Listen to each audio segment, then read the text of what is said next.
Despite his own organ trafficking, he allowed other of his business associates to use his docks for their continental trade, for some royalties of course. So how do I go about destroying a port while also using it for PR? Aha! I smacked my hands together as I came up with the most perfect plan for this scenario. 1. 30 minutes later, Buckman's port was surrounded from all angles by police cars and helicopters after performing a city chase for the apprehension of some rival gang members who had no choice but to run towards any open route in panic. It required a bit of mental manipulation from me as I instigated 2 known criminal syndicates into an abrupt war while also tipping off the police so that they would be quick to act. 1. Suggestions here and little manipulation there, and I had half of the NYPD in hot pursuit of 4 heavily armed SUVs which the criminals used to escape into the port for reasons unknown to anyone but me. Since what was supposed to be a closed-end gang fight escalated into a city-wide pursuit, the cops were forced to put on their mean pants and made a show of their power to the public as the whole city was watching them, and they desperately needed good PR after the dwindling faith the public had of them after the recent mutant debacle. The port was indefinitely forced closed, and since it was part of the crime scene and location of an intense shootout, the police immediately put it under investigation, and Captain George Stacy ordered his men to case the entire dock with utmost precision as he wanted to know why the criminals escaped here. 3. And who would have expected it? A little mental nudge from me was all he needed to ignore all the phone calls he was getting from privately owned law firms and even the chief of police to take his men and vacate the private property they were illegally searching.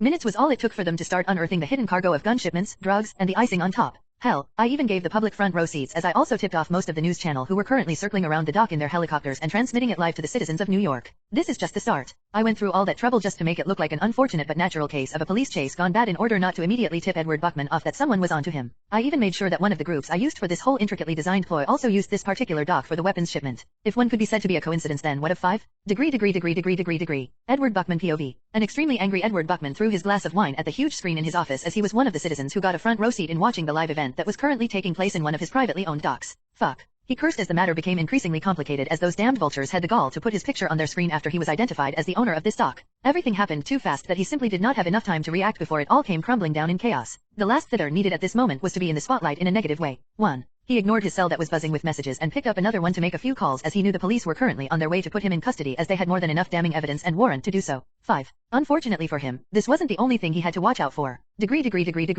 Vision POV. I smiled to myself at the perfect smokescreen I created, and in order to make it more darker and thicker, I made a phone call. 1. You can start releasing those evidence pertaining to his publicly owned assets and companies. I am quite tempted to know how you got all that done so quickly, but I have a feeling that you won't tell me. Anyway, I will be holding up my part of the deal. I didn't say anything else to her and let her do her thing while I focused on mine. Unfortunately for Buckman, while he has his hands full and his attention focused on wringing himself free of the net he was in, I will focus on making sure that he got more tangled in it as the investigation goes on. He'll burn himself out while thinking of a way to get out, only to find himself completely lost when he realizes that he's in a maze of his own doom. In the next few days, Buckman will be plagued with unending series of misfortune as a lot of companies and businesses he is involved with will shortlist him and vote him out due to the numerous charges that will soon be placed upon him once Raven starts uploading the lists of his crimes that I managed to dig out. Since I don't want to passively wait for that to happen, I think it'll be best if I stir things up in the direction I want them to go. Degree.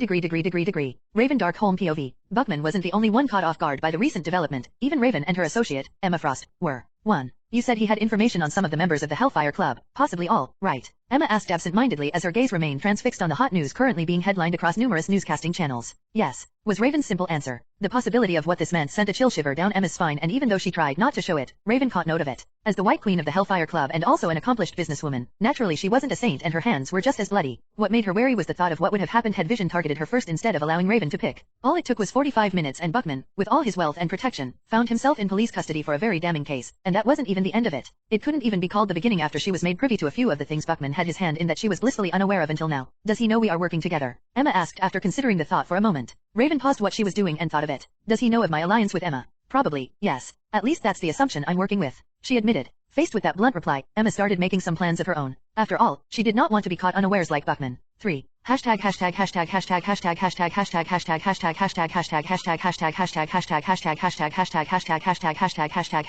You can find plus 10 chapters ahead in my Patreon. Patreon.com/QuackVader. So yeah, the vote. So I took the idea and slept on it before reviewing all the vote and comments, both here and on Patreon. And yeah, I counted the votes too, so double votes did not count. Long story short, Natasha won't be joining and making the relationship a triad. 13. Patreon did carry the win for Natasha by 57%, but even though I added that to the poll here on Web Novel, it still didn't reach the total number of the Wanda solo party. Someone said in the comments that Harem always win voting poll, and I have to say he was almost right, just off by a few numbers. 8. I also put in my thoughts, or the thoughts I had when I started writing this FIC, into consideration, and while it's a little saddening, just a tiny little bit, I just went ahead and pushed with the initial romance idea, which I've been putting off for who knows how long. But you can hold my word on it that if I write another Marvel FIC, Natasha will definitely be the love interest. She needs a proper loving, and no, Bruce Banner don't count face vomiting. 9. Maybe I'll have a change of mind later down the line, but till then. Chapter 70, a discount Ultron. 3. I see you've been quite busy. Vision turned to look at Wanda, who was leaning against the door to his room. Well, it had to be done at some point. Hearing his answer, Wanda nodded and noted that the Mind Stone was visible in his forehead, which meant that he was currently using it for something. So what next? She found herself asking. Seeing the apprehension of Edward Buckman on the news yesterday was all it took for her to know who was behind it, and now she wanted to know his next course of action. What some people don't understand, heroes in this case, is that heroes thrive during times of chaos, and now is the most chaotic time as of recent. Seeing as she didn't understand what he was saying, he was forced to break it down a little bit for her. Despite how bleak the current situation looks, this is the best time, if any, for heroes and the heroically aligned vigilantes to be more active and try to change the public opinion, as doing so will leave a more prominent mark now than if they were to do it on a normal day. Wanda more or less understood what he was saying, but what she didn't understand was how it correlates with what he was currently doing. What I'm trying to say is that the thing that will be most ideal in the current public is to take away their attention from going all to the guillotine on mutants and focus it on something else. A scapegoat.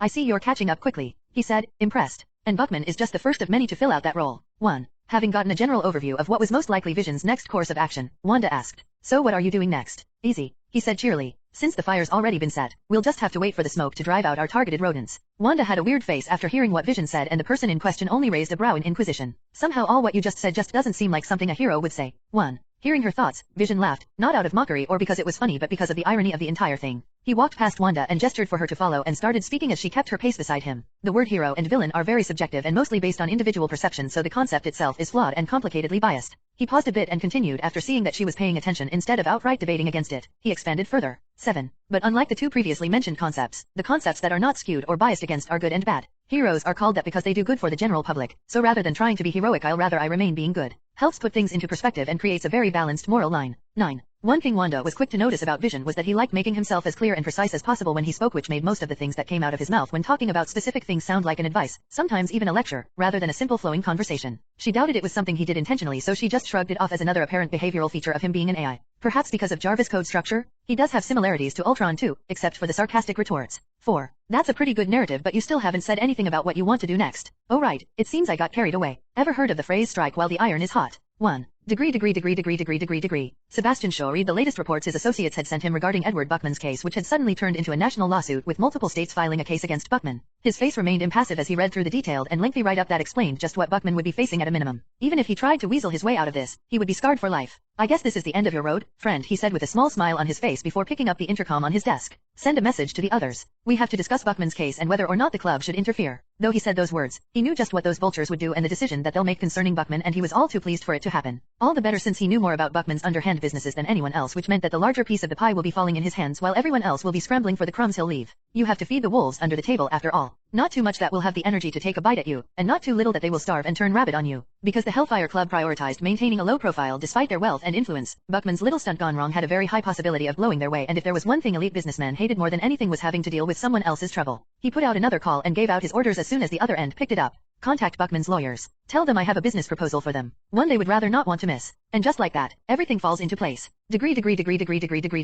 Wanda Maximoff POV. Even though I had first doubted it when he said so, that woman called Mystique really is something else. She has already managed to integrate herself into Buckman's life so seamlessly that the poor man couldn't even tell the difference between her and his wife. Literally. 2. Guess shapeshifting and top-tier espionage skill sets really come in handy when you need it. Right now I was currently going solo, raiding an underground storage facility where Edward Buckman kept some of his things. The problem was that there were quite a few of these and he didn't bother specifying what was kept where, which meant we had to manually cover the bases in case any of them turned out to be of any substantial importance. Hopefully this better makes the trip worth it. And of course there just have to be guards and whatever that defective Ultron lookalike is supposed to be. Rich guys do spend their money on the most random things. I mean, who else will spend millions just to guard an underground storage facility in the middle of nowhere? Getting past the perimeters was easy, but unfortunately that was where it all ended, as it turns out that I must have unknowingly triggered some sort of sensor that my abilities for some reason didn't register. The Ultron lookalike turned towards me and started spouting some robot talk that I have no time to pay attention to since I was busy making a mental count of the people currently converging on my location. 1. Sorry guys. It's nothing personal, but this is my first time flying solo on something major and I can't afford to mess it up. The Ultron ripoff was already flying towards me, but I easily caught it in a telekinetic hold and flung it to the side in favor of dealing with the multitude of armed mercenaries and mutants. For another I made the ground around them start sinking in, which started another panicking round of the usual warnings of careful, she's a mutant, as if it wasn't obvious from the start. Trying to create a little breathing space for myself, my eyes glowed red and whoever was unfortunate to meet my gaze immediately fell under my control. Regrettably I don't have Vision's level of telepathy and mind control, and the only type of command I can give them with these methods are simple ones, which was perfect in this situation. Kill each other. A simple order given was all I needed to give those ensnared under my gaze to start attacking their own people, turning the already chaotic place even more chaotic. !